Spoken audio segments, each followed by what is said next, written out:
السلام علیکم فرینڈز، آج کی اس ویڈیو میں آپ کو آرگنائزیشنل بیہیویئر MGT 502 کے بارے میں بتاؤں گا کہ اس کی جو اسائنمنٹ آئی تھی ہمارے پاس ایک فرسٹ اسائنمنٹ تھی یہ. تو اس میں کیا کچھ پوچھا گیا تھا، ٹھیک ہے، کیا کیا ٹیچرز کی ریکوائرمنٹ تھی اور اس کی سلوشن فائل کیا ہے وہ میں آپ سے شیئر کروں گا.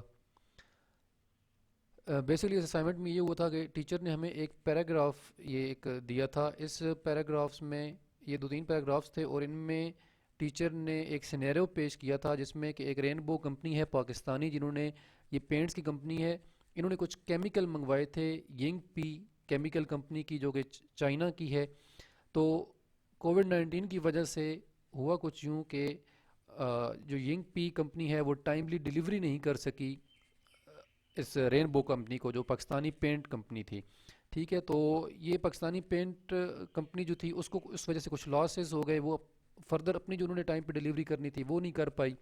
تو اس وجہ سے ان کے درمیان ایک کنفلکٹ ہوا تھا. پیمنٹس آلریڈی ہو چکی تھیں اور ان کو جو ہے وہ سپلائی نہیں کی گئی. تو اس کی وجہ سے کیا ہوا کہ ان کے درمیان ایک کنفلکٹ آ گیا اور رینبو چاہتی تھی کہ آپ ایک تو ہمیں ہماری ساری پیمنٹ واپس کریں، اور دوسرا ہم آپ سے اپنے ختم کرتے ہیں جو بھی ہمارے ہیں ایک تعلقات ہیں، وہ ہم آپ سے لین دین ختم کرتے ہیں. تو جو ینگ پی کمپنی تھی وہ چاہتی تھی کہ آپ نہ صرف ہم سے جو ہے نا وہ تعلقات قائم رکھیں، بلکہ یہ جو لاسز ہوئی ہیں وہ ہم 50-50 شیئر کر لیتے ہیں. یعنی کہ رینبو کمپنی کو جو لاس ہوا تھا وہ اس کو ہم شیئر کر لیتے ہیں اور ہمارے جو ہیں وہ یہ کیری آن کریں. کچھ ہم لاس برداشت کرتے ہیں، کچھ رینبو برداشت کرے، تو اور ہم اپنے فردر جو تعلقات ہیں وہ بھی قائم رکھیں. اس کے 5 نمبر تھے. دو بیسکلی اس میں اپروچز تھیں. ایک اپروچ وہ تھی جو رینبو چاہ رہی تھی کہ ہمیں سچویشن تھی، اور ایک سچویشن تھی ینگ پی کمپنی کی. تو ہم نے ان دونوں سچویشنز کو آئیڈینٹیفائی کرنا تھا کہ یہ نیگوسیشن کی کون سی جو ہے وہ ٹائپس ہیں دونوں، کیونکہ ینگ پی کمپنی نے ایک انٹرنیشنل آربیٹریٹر ہائر کیا تھا. تو اس بارے میں یہ تھا. 5 نمبر ایک نیگوسیشن جو ٹیکنیک تھی اس کے تھے، اور 5 نمبر جو رینبو یوز کر رہی تھی اس کے تھے. ٹھیک ہے، اور 2.5 آئیڈینٹیفیکیشن کے تھے، اور 2.5 فردر پھر سینیرو ایکسپلین تھی. جنرل انسٹرکشنز تھی اس کی. ٹھیک ہے، پلیجرزم نہیں آنی چاہیے، 12 ٹائم رومن ہے، اور MS ورڈ فارمیٹ میں بنانی ہے، ای میل کے تھرو نہیں بھیجنی، APA اسٹائل یوز کرنا ہے. جنرل ایک اس کے بارے میں انسٹرکشنز تھیں. چلتے ہیں اپنی سلوشن فائل کی طرف. یہ اس کی سلوشن فائل ہے جی. فرسٹ میں نے رینبو انکلوئر جو پاکستانی کمپنی تھی ان کے بارے میں بتایا کہ وہ کون سی بارگیننگ کرنا چاہتے تھے. تو وہ جو بارگیننگ کرنا چاہتے تھے وہ ون لوز نیگوشیشن ایک ہوتی ہے، وہ کرنا چاہتے تھے. اس کو ڈسٹریبیوٹیو بارگیننگ ٹھیک ہے بولتے ہیں. تو اس میں وہ چاہتے تھے کہ ہمیں تمام جو ہمارے لاسز ہیں وہ سارے کے سارے برداشت کرے ینگ پی کمپنی. اور یہ ان کا ایک جو اس میں پھر ایک پوائنٹ آتا ہے، ریزسٹنس پوائنٹ ہوتا ہے. ٹھیک ہے، اس نیگوسیشن میں، اور وہ ریزسٹنس پوائنٹ جو رینبو کمپنی کا تھا وہ تھا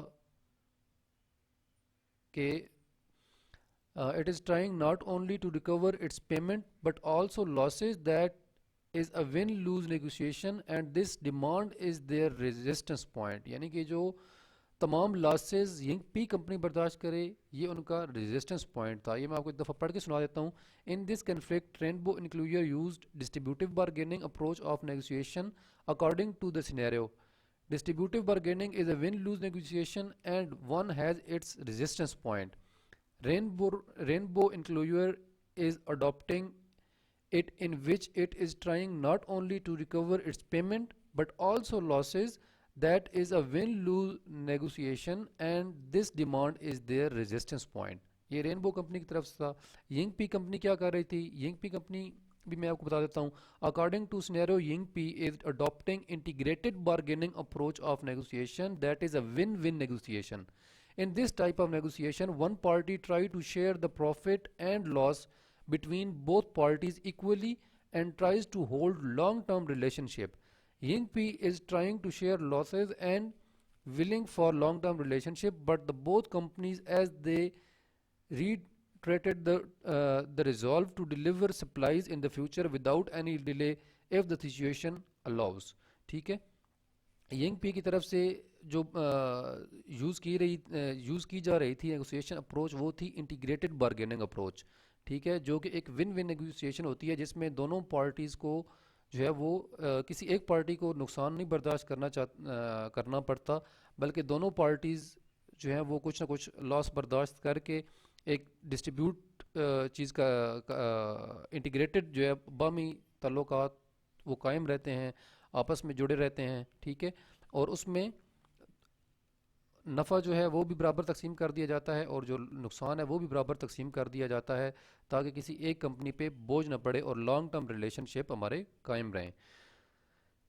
یہ اس کی سلوشن فائل تھی۔ نیکسٹ چلتا ہوں، اس کی میں جو ٹیچرز کی طرف سے گریڈڈ اسائنمنٹ ہے۔ اچھا، گریڈڈ اسائنمنٹ میں سب سے پہلے آپ دیکھیں جی کہ اس میں مجھے 10 مارکس ملے تھے آؤٹ آف 10، یہ میں نے آپ اوپر ہائی لائٹ کر دیا ہے، 10 آؤٹ آف 10 مارکس مجھے ملے تھے، ٹھیک ہے۔ یہ ٹو وائٹ جسٹ اینڈ میں آپ کو ایک چیز دکھا دوں، شاید آپ کو کچھ پرابلم نہ ہو رہی ہو اس میں۔ م،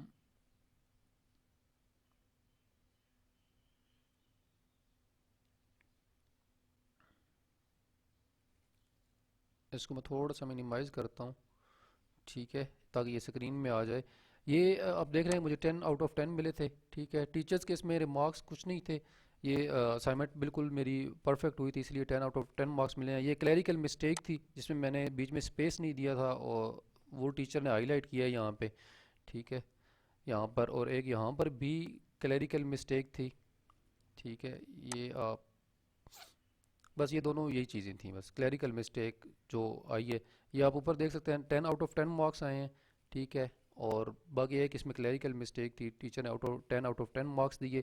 اس میں آپ کو جو بھی پرابلم ہو، جو بھی کیوری ہو، آپ کمنٹ باکس میں جا کے ہمیں بتا سکتے ہیں، انشاءاللہ ہم آپ کو فوراً رپلائی کریں گے۔ Thank you so much.